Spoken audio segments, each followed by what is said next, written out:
Hello, hello, hello, hello. I believe we are live. Uh, Welcome back if you're watching these live streams from before, or if you're joining for the first time. Thanks for stopping by. Today, I figured I would go live to show up with Everstone. And today, I thought the best way to do that was to kind of go live and jump into talking through some of the changes, and then talk my way through one of the live or the solo plays of it. And so to do that, I believe we are all set up. I may wait a few seconds to see if anyone else is going to jump in, but it seems like everything's going. My audio looks like it's picking up okay. So we'll switch over screens now, and I wonder if that's the best spot. Yeah, maybe we'll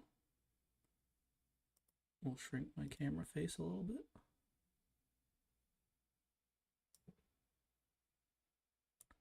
There we go. We'll try it out this way. All right, I'm gonna move my camera over here just so that I can still see chat go through and whatnot. Awesome. So we are in and live, and so if you are joining for the first time or looking at Everstone for the first time, thank you for doing that. Everstone is a 1 to 4 player game that is all about engine building through these multi-use cards that currently have the same image for the illustration, but those will all be unique in the final form of it. And so we have our player board over here. We have the deck of relics that'll get shuffled in together. We'll start out with our 3 relics. And while we're waiting on everyone else to jump in the call, we will go ahead and finish the setup. So we'll deal out the market here. We'll shuffle up the visitor tiles.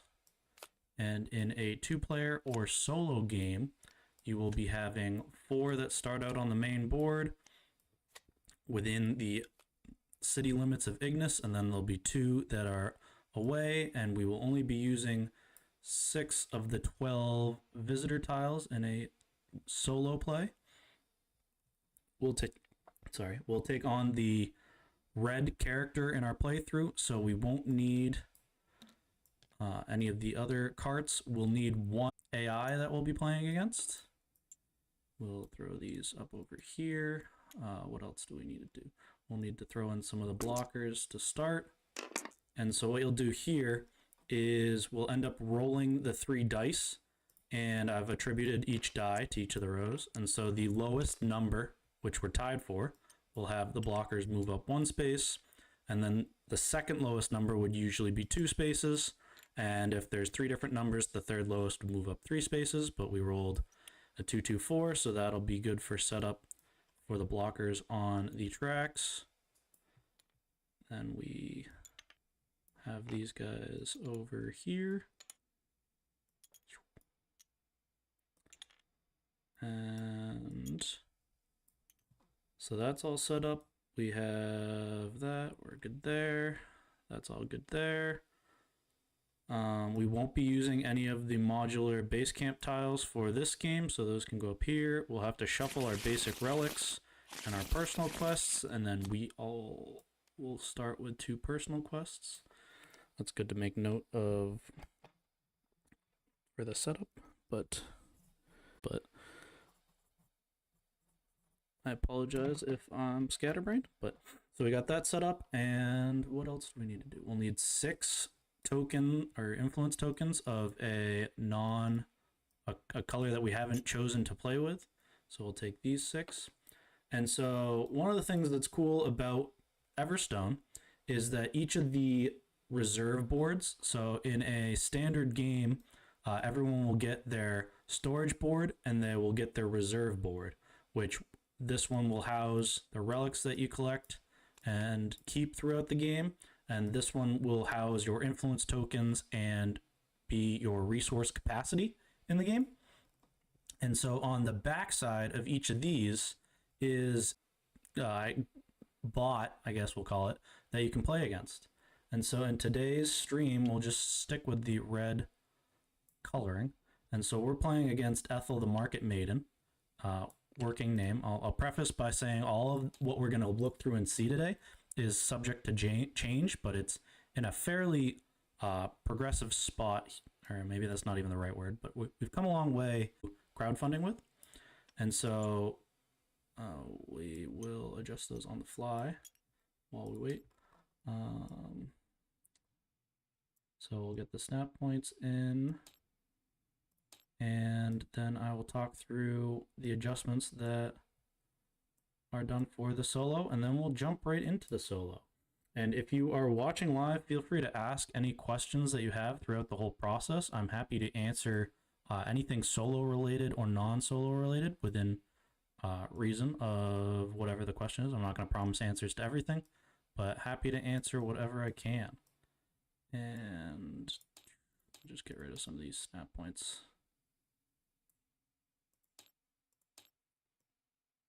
So in the actual final version of the game, these guys on the side won't be here. They'll actually be the undersides of these different boards.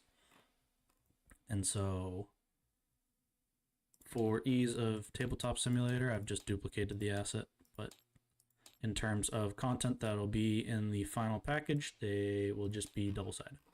And so for our remaining part of setup, we'll choose the tokens from a non-playing color that we have selected. And the standard gameplay, you actually only will need 5. For the beginner mode of the solo, we'll end up using 6. And so this board here acts as our timer. And so in a competitive gameplay of Everstone, you will be racing to be the first to get to 10 reputation points on the reputation track. In the solo variant of it, because you're playing against yourself, you will obviously be the first to get to 10. So this board off to the left side of our player board acts as a timer. And so the remaining part of how you play Everstone will stay the same from how you take turns, but after each turn in a solo gameplay, you will be sliding these tokens to the left. And as it bumps into a tag, you'll perform whatever the action is associated to it. And once all of the tokens are on the right side of the board, you will then go into this track cleanup phase, which this is the main difference in each of these 4 boards. And so the one we're playing with today will be shrinking our market that we have to pick from. So let me just set these back up here. I will then flip over the remaining parts of the board. And I believe we are all set up for a 2-player or a solo play of Everstone. So let me just double check that no one has left any comments yet. And I will do a quick synopsis of how the general version of Everstone is played. I have a overview, I believe, that's still live, talking about the core loop, but this will be sort of a quick update, and then I will talk about the few things that differ in a solo game of it. So, like in any game of Everstone, everyone's going to start with 3 relics dealt to them, as well as a starting quest and a personal quest that are extra ways to get reputation points. We said earlier in the stream that the way you win the game is being the first to get to 10 reputation points in a game play. And so how you might get those reputation points are by claiming the rewards of relics. You can do them by completing these global achievements that are first come, first serve for players. You can do it by ascending the influence track. There's some area control slight elements within the barter base camp action. And in our game, we have 2 traveler tiles, or visitor tiles. I haven't kind of locked in on what the final vernacular is of the people within Ignis, but 2 of them will give us the ability to do a certain action to gain reputation there. And so how the core sequence will work is we will take our character who is within our caravan and move them to one of the, take the main action, which is printed up here, that is accompanied by any open storage action. And then as the game will progress and we is from top down order. And so we will proceed by taking those actions by moving our character within our board and performing the top down action sequence until one of two things happen. Either we win the game by getting to 10 reputation points, or we run out of time on the timer in a solo variant. So in the solo, we'll be taking our actions and moving the tokens to the right.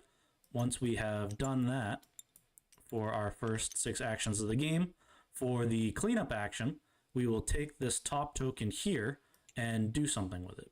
And so because we are playing against Ethel today, what we'll do here is we will actually flip over the leftmost face up relic in the market and cover it. And so now not only is that relic gone from the game, but our market pool of cards that we can buy from in this game will shrink. And once we have done that, we will then move all of our tokens back to the left and proceed to take 5 more actions, moving these to the right and taking the action associated to it after each one moves. And when we get back to the track here, we'll repeat and put the topmost influence token on the market there. And once we get back to this point again, we'll repeat and do the same thing. And then we would have 3 left here. And so that means that we have, that would be, so if it's the 4th token placed out, which after we take these last 3 actions, we would then be placing our 4th token out, and that would be our 18th turn of the game. And if we have not gotten to 10 victory points or reputation points within the game, we have lost the solo play of Everstone. So that is the challenge that we're doing here today. So I'm going to go ahead and reset the cards here. I'll take a quick sip of water, and then we'll walk through just talking out kind of actions and turns that we take within the game.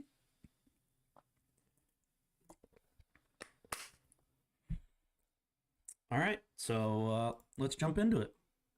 So what we have to do here is to finish setup. We have our 3 relics that we have been randomly given in this setup. There is I wouldn't call it a campaign, but there are different challenges of specific cards to have as your setup to try and beat the different AI. And so there's an achievement sheet with kind of setups like that you can play through. As you can call it a campaign if you want, but they're different solo challenges is I guess how I'm referring them to. But for the standard solo, you're just dealt 3 random starting relics, and the remaining of them get shuffled into the deck here. And so a quick talk through of the layout of how a relic looks is up here at the top. We have the title of the relic with flavor text, which you can kind of see there. It's the flavor text isn't at final size. We'll have to make final adjustments, but that's what you got at the top. In the final version of the game, we will have a unique custom illustration showing exactly what that relic looks like. You have the cost of the relic, meaning what resources and influence you must have in your reserve in order to spend to repair this relic. You have, for those that are colorblind, the symbol of what type of relic it is, or those that are just interested in the symbology there. You have the reward section of what you'll gain if you choose to repair and discard and sell off this relic, as well as you have down on the bottom, its relic action. So if you repair and keep the relic, this is the action that this relic will be providing you for the remainder of the game when you take the action that space above it. And then we have here in the white box is the discard benefit. So if you end up discarding this relic from your storage at any point in the game, the bonus to the right side of the arrow will be the minor benefit you'll gain for removing that relic from your storage. Keep, meaning starting with it already kept under one of these action columns. We have to choose one to start in our storage, which is the storing it, and then we'll choose one of them to discard to gain its resource cost as our starting resources for the game. So outside of setup, this will be so because we are looking to try and get to 10 reputation points, the easiest way to get, which the art on all this stuff is not finalized, just want to continue to throw that out there. But our challenges right now are we want to fill our storage with 3 of the same color relic. And so color is dictated by what the background color is of the relic action, title, and banner. So we got a blue relic, a green relic, and a brown relic. So if we can have 3 of them occupy our storage at the end of one of our turns, we can get a reputation point there. And so if we look at the market, we have 2 blue relics and 1 green relic, which could help achieve, we could achieve doing that fairly easily there. So that leads me to believe that maybe we want to put our blue relic in our storage, because that will be kind of what we want to aim towards there. So now we have to choose which one that we want to discard for the resources and which one we want to start upgraded. And so kept, which one we want to keep as already repaired. So in any variant of the game where you aren't solo or not, you have over here your reserve, which will have 8 spaces at the start of the game for us to hold resources. So having one of the charmed flame holder, if we keep that, it will give us more space so we can hold 3 more resources than the standard payout. So that might prove to be helpful for us. We also have the option to keep Eli's Opportunity Finder, which whenever we take the action that is above this one, we'll end up getting 2 red resources. And so looking at kind of the board state here, there are no explore actions that require red as a resource to spend. There are, if we end up keeping this one, we'll need that over here. So that is a possibility. And if anyone's watching, feel free to choose which one you'd want to keep. Otherwise, I will end up deciding for us. But I'm thinking right now of starting with this one upgraded or kept, keeping this one and discarding this one.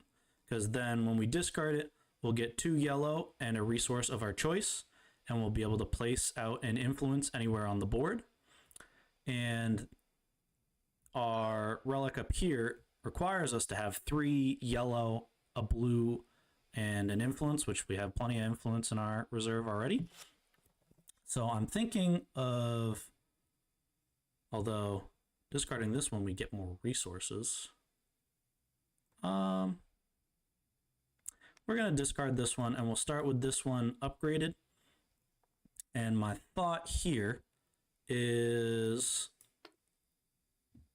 maybe putting that, so when we keep relics, how they are kept is they'll slide down into the storage space that they were placed above. And typically it matters which, so like outside of these storage relics will only be activated if they are directly below where your character pawn is. And so my thought, what's cool about the storage ones is outside of them, reserve ones that give you more reserves.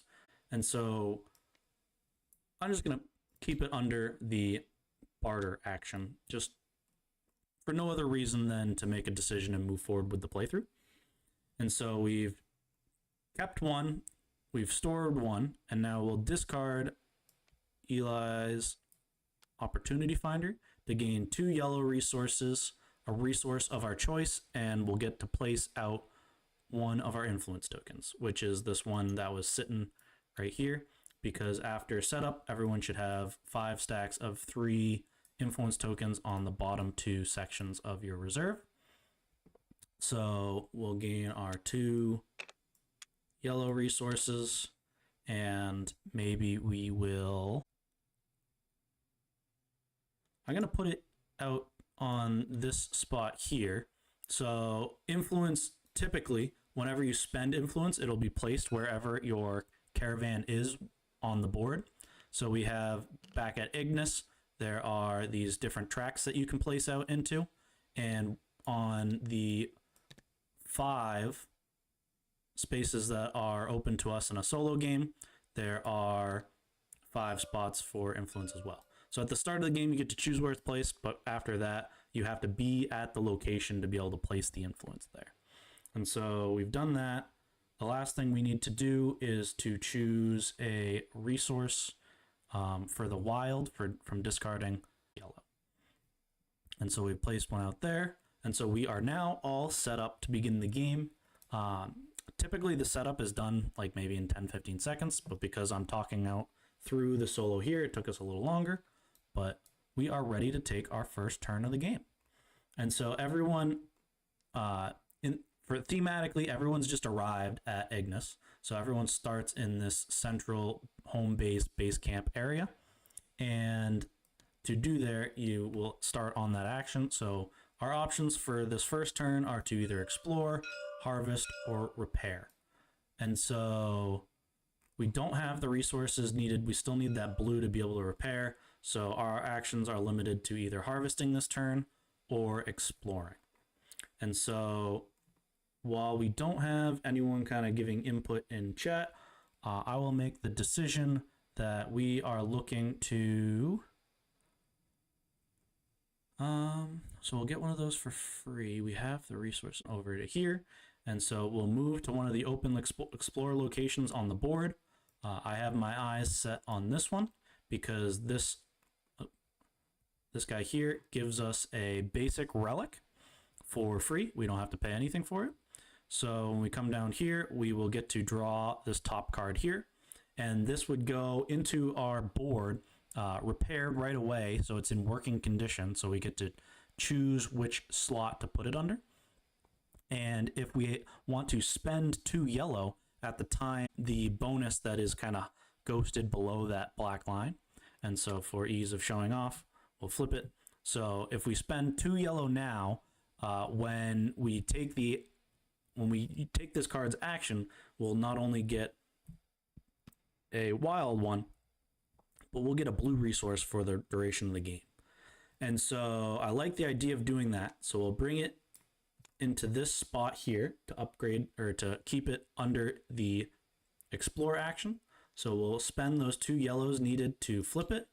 And for the scripting of this, I just have to come in here and flip this 180. And we are good there. So we've taken that action. So we've completed this.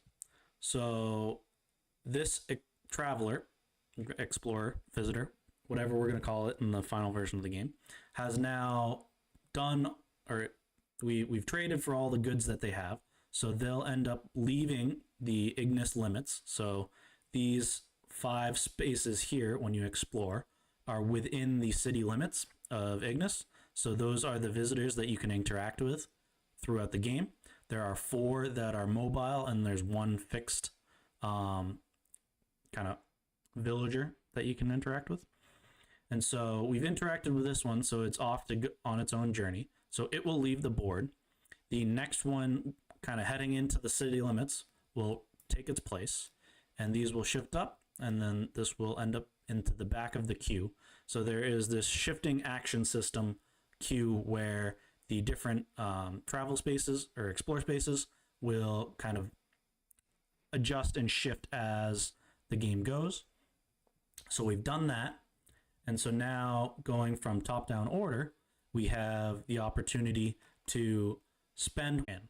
And we do have one yellow resource left, so we'll spend that, which allows us to take influence from our reserve from a top left to bottom right order. So we'll take this guy, and we would right around here that what you can place influence up to 3 into this spot.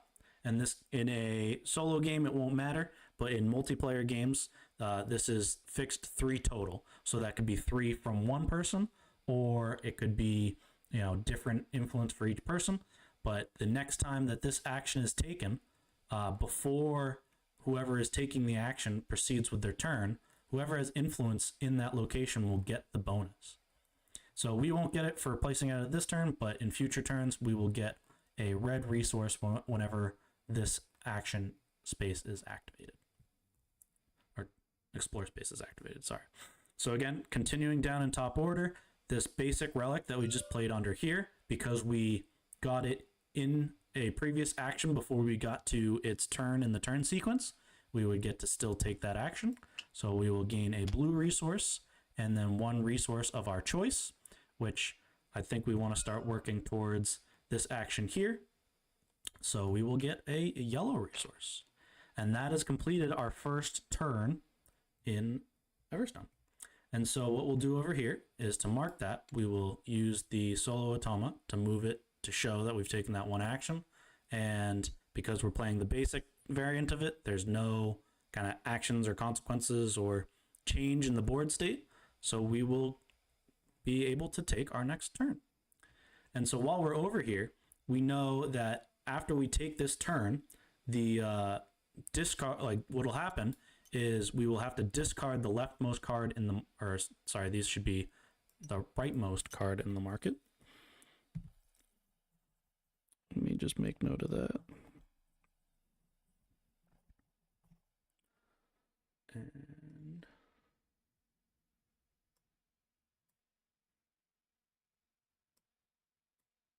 how's it going, Reed? Looks like fun, can't wait to play. Yeah, it's I'll have to have you over the next time once I have the pre-production copy of it. But all right, so jumping back to that previous thought, we know that after we take this action, the rightmost card in is this relic here that we had our eyes on in the beginning of the game. Not that one, this one. Fill your storage with 3 of the same color relic. So that means we need to take some sort of action that will allow us to buy a card from the market. And so the main action in the game that will allow you to interact with this market row is by bartering. So let's go back and do that. So we have decided to move, because we have to choose a new action, not the explore action, that we are not currently on. We're going to move back to the barter action here, which will allow us to perform what is on the city kind of town hall board. And this is just placeholder art. It's not going to look like this in the final version of it, but we will buy a relic from the market, and then we get to claim a base camp reward. And so we have the option to spend a resource to go up a track, or to gain a resource and or choose to discard a card from our storage. So what we will do to do this is we want this relic here. So the cost to buy relics is shown in the right above them. So this one here is actually free. So we're going to take that one, and we now have to choose where to place it in our storage, because if we decide to keep it, the action down here will only be activated when it is placed below, or so wherever it's stored, it'll be placed below, which will lock in this action to that action column, unless you choose to relocate it by taking the storage action of repair or through other various means. But we have decided to keep this blue one, which I think we don't want to place it here, because that will shut off the bonus that we get for having that storage space open. So without dwelling too long on it, maybe we'll just put it in the harvest action. So we've done that. So the market row now shifts. Ooh, and which that's actually really good for us, because we knew that the market, the rightmost card is going to get discarded anyway. So that would lose out on that blue relic for us because that'll be discarded. So it'll actually help us out because the cost of gaining this now when everything shifts will only be 1. So we like seeing that. And so now we have the choice to either spend a resource to go up the associated track or gain a resource of our choice. And then we have the option to discard a card from our storage if we want. And I don't think we're going to discard because we want that third blue. So those will be staying put for a little bit. So we have the option to go up the blue or yellow track if we want to spend those. But because our storage is open, I think that we will take this bottom reward first, which let's gain a, oh, sorry. So we should be here because we're taking the bartering action, which requires us to return to Ignis. And so we'll take a red, which could help us to this one here. And we're not going to choose to discard right now. We will then choose to take that red that we just got to discard it, to move up the works in the game, is that you will move onto the next open space available on the track. So if we moved up yellow, we'd just go there. But if we moved up blue or red, we'd actually leapfrog over these blocker tokens to simulate track congestion in a solo game, which moving up red will land us on this spot here, which is placing out an influence. So we've done that. So we'll take our top we are on, which is back at Ignis. So we have the option to place it in one of these 3 spots is available. And once that is covered, then it'll give us access to the next most highest influence spot. And so I think what we want to do here is we have the blue, so we want to place it on the yellow. I think we want the yellow resources right now. So we'll get that, which that has done that. So boom. All right. Yeah, so we did both of those, so we've completed. So we'll move this guy to the left, which we had stated a little bit earlier is going to discard this rightmost relic. And so these will shift out and reveal a new relic. Boom. All right, we have taken 2 turns in the game, and we are no closer to the 10 victory points that we need, which is all right. The game is a progressively snowballing style game, so I'm not too worried. So for our third action, we don't have the resources to harvest or to repair. So our options are to explore again or to harvest. And exploring, we don't have the ability to use that. So I think we're going to harvest to kind of explain that whole action. So in the harvesting action, we'll move to the harvest spot here. And the first thing we'll do is we'll roll the dice. And so we have rolled a 2, 3, 6. And so we have the option to combine 2 of them to move up the associated track 1 space. So we could combine the 2 and the 3 to move up the blue track because that sum is 5. Or we could combine the 3 and 6, which is 9, which would move us up the red track. Or we could do the 6 and 8, which would be the yellow track to move us up the yellow. And whatever die we don't select will be the multiplier of whatever track we move up. We'll get that resource the number of times of the third die that's not selected. The other thing that we have to make note of is on top of the relic deck, it shows a kind of symbol up here on the card, as well as a combination down here for a comment like which represents discovering a relic in working condition. And so this top symbol is slightly outdated. This is what we're using as our placeholder for flipping a die, which actually works out because if we flip the 6 die, that creates a 1, 2, 3, which would match the combination down here required to discover this relic in working condition. And so I think we're going to just go ahead and do that, which means we will ignore going up on the tracks or getting any resources with this harvest action, but instead drawing this top card here and choosing to either keep it immediately and slide it anywhere we want, or claim its reward, which for those of you who are fast readers can kind of see already that because we discovered this, we must upgrade it somewhere. And so what I think we're going to do with this upgrade is we're going to just upgrade it right below the action that we're currently on, so we can get those 2 blue resources right away this turn. And so we've done that, which completes our harvest action. And we don't have the storage space open, so we don't have to worry about that. So we then get to the next card below, which is gain 2 blue. And so we've done that. And that completes our 3rd turn of the game. So we'll come over here and move our 3rd token, which we now will roll one of the dice and move the caravan of the purple color to the matching spot, which we'll roll this guy. And we got 3, so we'll come in here and look and see that 3 is right here, so they're going to come out to this spot on the board. So we now do not have access to take this explore action until it comes all the way back around to when the next reset, when we move this again, it will move that caravan out, hopefully away from that spot. So we just have to now game plan that we don't want to even take this action, so let's not even worry about it. All right, so we've completed our 3rd turn, so we can now go into our 4th turn, which, if we're looking, we still need those yellow resources.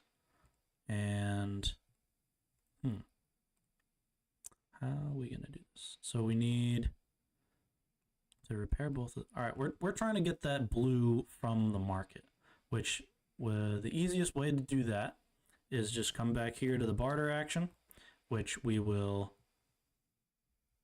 what will we choose to do?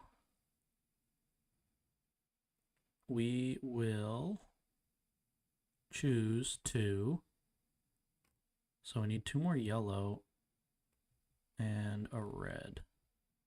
They're better, so we can,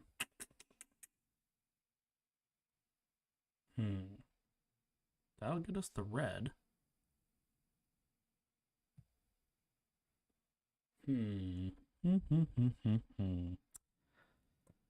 So first things first, we got to decide how we're gonna purchase this card. So we have to spend 1 resource, which just gonna say for now we will do it by spending a blue, which we'll put it in this storage spot because we want to keep this open to be able to perform the next few actions. And we are red. This has got to reset first. And one thing I didn't really talk about yet is the back of the relics are unique in the sense that there are different number combinations and different symbols up. There'll be 3 different symbols up top. There'll be flip a die, decrease a die by 1, or increase a die by 1. And then there'll be different combinations down here of what you're trying to match between 2, 3 even, 6, 5, 1, and that the probability of doing this one versus an even is a lot lower. So you know that this card is a little stronger than that even card in terms of like power level of the card. But for making sure that none of the cards are marked, each combination has, I believe, 5 different relics that it could be. So you won't be able to know exactly which relic is matched with which combo. You'll know it's a 1 in 5 if you choose to memorize the backs of all the cards that you're looking to gain. But that was sort of the relic by paying a blue. And so now we have to choose to gain a resource and optionally discard a card or spend a resource to go up the track.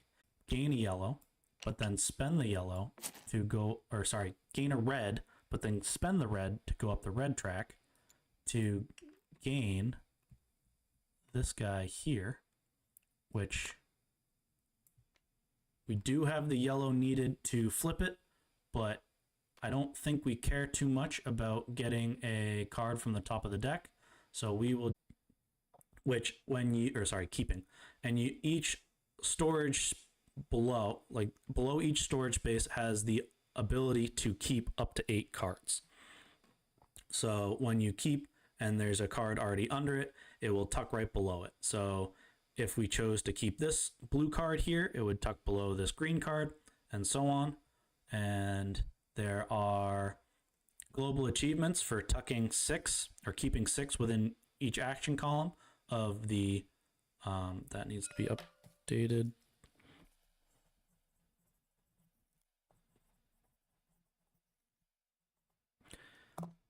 So the barter action, the keeping cards under it. So we are 1/3 of the way towards that global achievement over there. All right. So we did all of our base camp actions. We don't need to worry about doing anything for here because that doesn't give us, but we get 1 resource of choice, which I think we're focusing on trying to complete these guys here, which means we need another blue. So we'll take a blue doing that. And so that completes our turn. But as we set out to do in the beginning of this journey, our goal was to get 3 blue in our storage, because our personal quest here was to fill your storage with 3 of the same relic, same color relic, which we have done. So we'll get to tell everyone, hey, we've achieved that. So we'll flip it over and place one of our influence tokens covering that reputation point. And we have gotten our first point of the game. And we get to celebrate. Woohoo! Which then will move this one, which is discarding the left or rightmost relic. These will shift over. And we have now taken 4 turns in the game. And I think so that's, ooh. Because this is a solo and we can cheat, or rewind a little bit, when slight little blemish, you can mark it in the record books that I chose to do. I cheated in my solo games, but my thought was if we come here to harvest this turn, we'll still get those blue, which will satisfy the requirements needed for repairing these 2. So if we can get 2 yellow this turn, we will be able to repair next turn. And so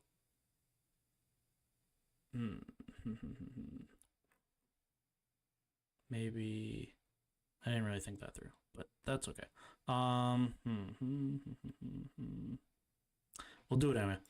Gonna keep moving forward. So we're harvesting, and we're gonna roll, and we got a 1/1/3 with a free tool action of flipping 1 die, and we wanted to go up yellow, so let's flip one of those and combine these 2 for 7, which will move us up the yellow track 1 space and give us 3 yellow resources.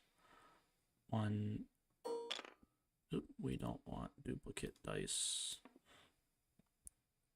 2, 3 yellow, which completes our main action. And then we get 2 blue, which since we have removed 3 influence tokens from that first stack, spaces available from the relic to place 1 as well.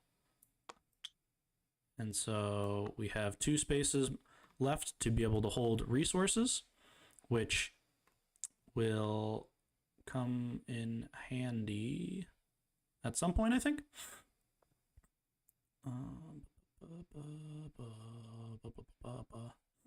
Sorry, I'm getting a little distracted. But that's good there. So we've done that. So now we need to advance each influence track once, which that'll move there. This will move there, and that'll move there, which I think we are okay with. Ooh, that'll be a fun turn. So maybe we'll clip this for social, depending on how fun it is. So for our 6th turn of the game, we will repair. And so we have the 3 1, 2, 3 yellow, and 1 blue needed for that with the influence token. And then we have the 1 yellow, 2 blue, and the yellow for that one. So we have all of the resources we need to repair these 2 relics this turn.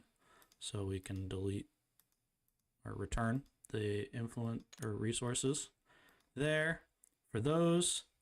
This will be able to store these. In the game, resources can be moved around freely. This influence, because we are here, will be needing to be placed somewhere else,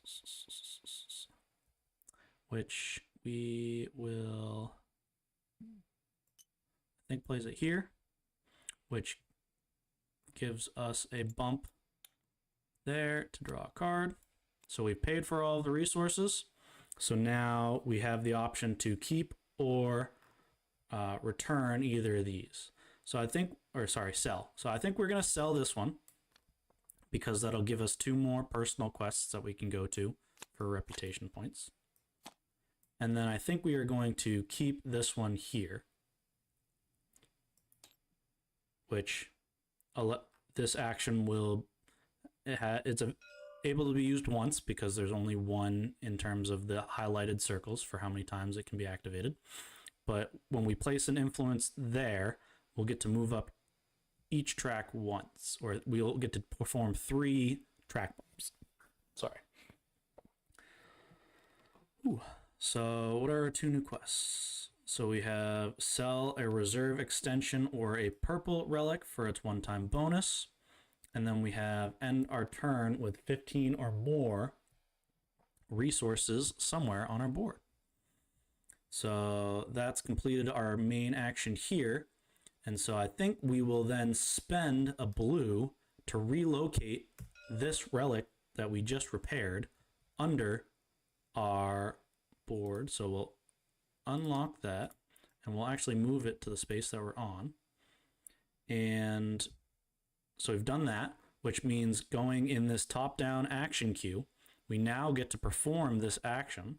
So we'll take one of our resources or influence tokens here to cover that action, which allows us to perform 3 track bumps, which I think we will go 1 to place out an influence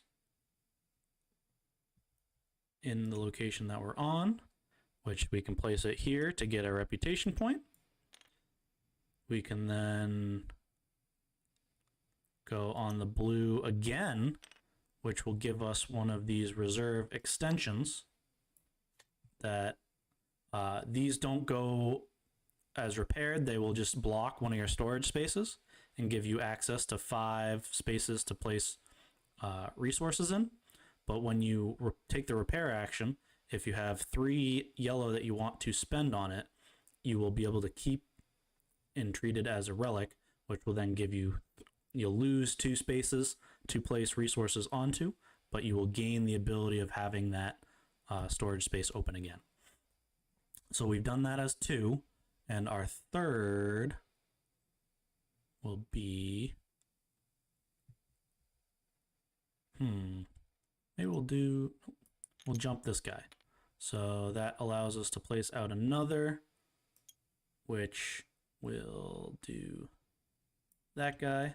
Completed our turn here, which now we have a relic kept under each storage slot, which will complete this objective here of completing a row or column of 4 upgrades under your player board. So we'll flip that and place a reputation point out there, or influence out there, which gives us another reputation point. So that got us 2 reputation points this turn. That was a pretty good turn. So now we'll come over here to complete that 6th turn, which we now have to perform the track reset steps, which the first will be to take this top and cover the rightmost or leftmost space here, and these will go back to reset. So we're officially more than a quarter of the way through the game. And so we have 3. So at this pacing, we're doing all right. So I think the best thing for us to do now is we want to sell or reserve extension our purple relic for its one-time bonus, which we don't have. I think our path to victory will be potentially selling this relic to give us 2 basic relics that we can tuck under this harvest action to hopefully be able to get this one of gaining 10 resources in 1 turn, which will work us towards getting 20 resources total stored on our board somewhere, which right now we have the ability to hold 1, 2, 3, 4, 5, 6, 7, 8, 9, 10, 11, 12, 13, 14, 15, 16, 17, 18. So if we can free up these 2 spots, that'll be achievable. So I think we're going to work to that. So like, let's do the harvest action again. So we will roll, and we have a decrease by 1. Ooh. But we do have our storage space open, so we have access to spend resources to do manipulations as we choose. And so combine these 2, which means we'll be going up the yellow track. We don't get a bonus. There was no bonus to cover this round or this turn, but we have done that, so we will get 6 yellow. I did it again. We'll get 1, 2, 3, 4, 5, 6 yellow, and we will get 2 blue from our spot down here, which that completes our first turn. So we are going to discard this card in the market row and shift these down, which are any of these we can do. We can also repair that one. We can we don't have the resources to do that, so let us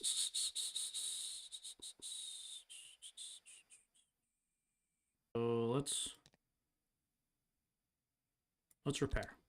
So we're gonna spend 2 and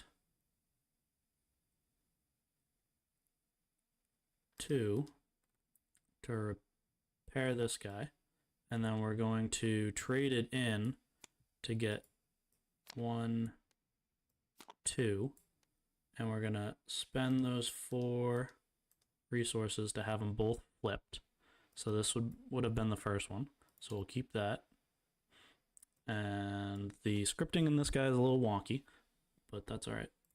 So that is done both of those, and we will flip and flip. So that is good for us there. So we have completed that there. So we need to, we finished that turn. We don't have access to do this guy,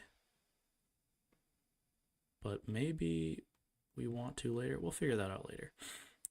So that's completed this. So we'll have to roll the die.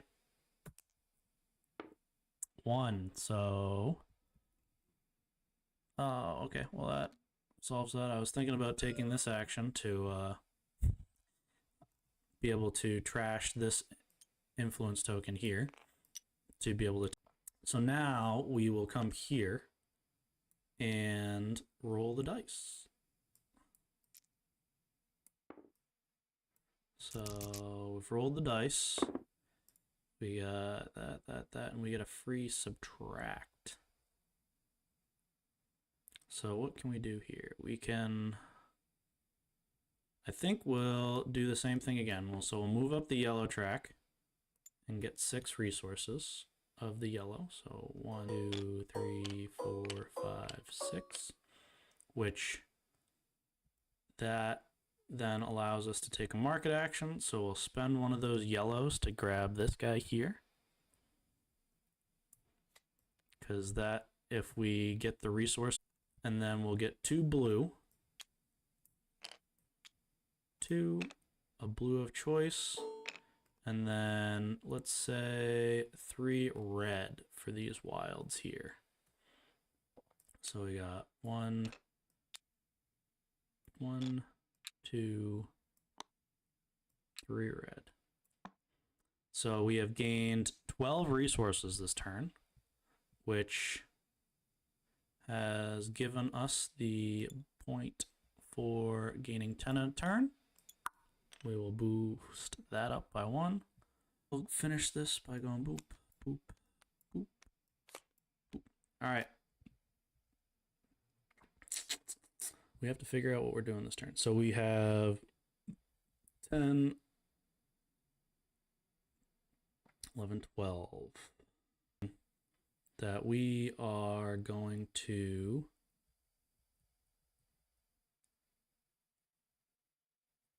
I think we'll explore. How many? Yeah. So we're going to explore. And we'll explore over here. And so this allows us to choose up to 2. And I think we'll want a storage or reserve extension and a basic relic. So that'll be 1 yellow and 2 blue. And we'll gain this guy, which will spend the 2 yellow to upgrade here. And we'll flip it.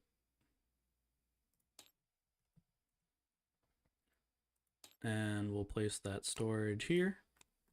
So that'll jump and that'll jump. All right. And I think we're just going to run this big harvest engine again. So roll. And again, we're trying to work towards being able to get the resources to do this guy. And we want to just get a lot of resources here, because if we end our turn with 15, 20 resources on our board, then we will get 2 reputation points for completing this and that global achievement, which will boost us up to here. And that this guy, if we sell it, would get us up to 9. So then we'll be looking for 1 more way to get a reputation point, and we will have won this turn, or this game. So we have that. So I think what we're looking for is we need 7 red and 6 of each. And we have 1, 2, 3, 4, 5 blue that we're going to get. So if we go up the red track, that seems good. We'll go up the red track and get 6 red. So boom, we'll get 6. And then we landed on this blue, so we'll get a blue there. And then 1, 2, 3, 4. We'll get 4 more blue. And then we'll use all of these wilds to get 4 yellow. So technically these all operate top down, but because they're all just resource gaining, they won't affect each other. So I'm kind of taking it out of sequence. But there's our 4 yellow. And so we now have in our reserve 1, 2, 3, 4, 5, 6, 7, 8, 9, 10, 11, 12, 13, 14, 15, 16, 17, 18, 19, 20, which has given us the 15 or more. And then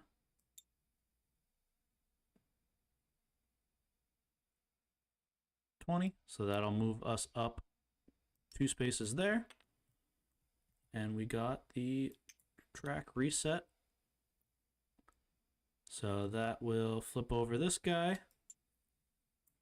And we will reset for another round or another turn. So kind of how we had talked through, we now have enough to spend the 6, 7, and 6. So we need 1, 2, 3, 4, 5, 6. The 7 yellow. 1, 2, 3, 2, 3, 4, 5, 6 to do that one. And gain a reward from this. So we have to figure out how card 27 works in solo.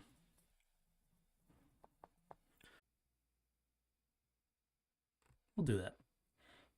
So we'll spend these two as well. So we're selling both of these. So we'll sell this one first to get those 3 bumps. And then we'll claim. So we'll sell this one and return the other. So we'll draw 1, 2.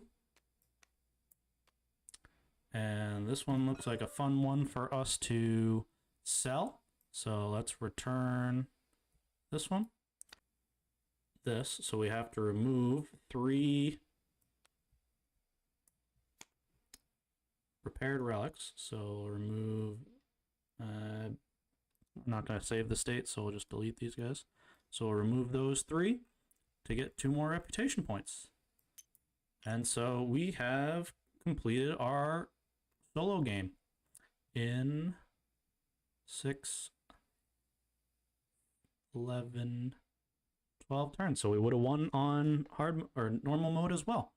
Because in the basic mode, you have 6 plus 5 is 12, plus 4 is 16. No. Plus 5 is 11, plus 4 is 15, plus 3 is 18. So you have 18 in a normal game and 14 in the standard game. And we would have been on turn 11 going into 12. So we still would have won in this one. Just for clarity purposes, this card here, coming up to get both 3 victory points, potentially if you're playing without the promo packs included, would be a lot harder for us to achieve. But we were able to get to the 11 victory points within our time challenge. So I will jump out of here. So for those rewatching or watching live, the 3 different ones that we didn't play with today will affect different parts of the board. So we had the one that was manipulating and shutting down the market area for us to have access to. There is one that blocks off ability to get reputation points from influence tracks, which is, I believe, yep. So Alzamir is the one that instead of placing these discs out to the market, they'll end up just shutting off the ability for Tilly, who will cover up spaces here, so it'll start limiting that ability for the trade action or explore action. And then we have Grizzle, who not renumber him, so that is a good thing to show off because I'll update that as well.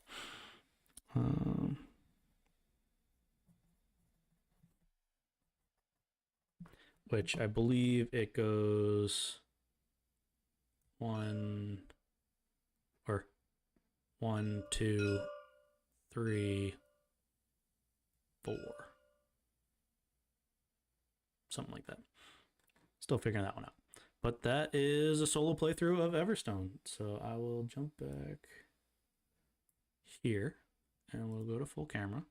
So I hope anyone that was watching live enjoyed some of that content. I'll probably splice it up a little bit more and throw out more details, or I may unlist it if there's major changes. But thank you for those who decided to watch or just stopped in for a little bit. I'll talk to y'all soon.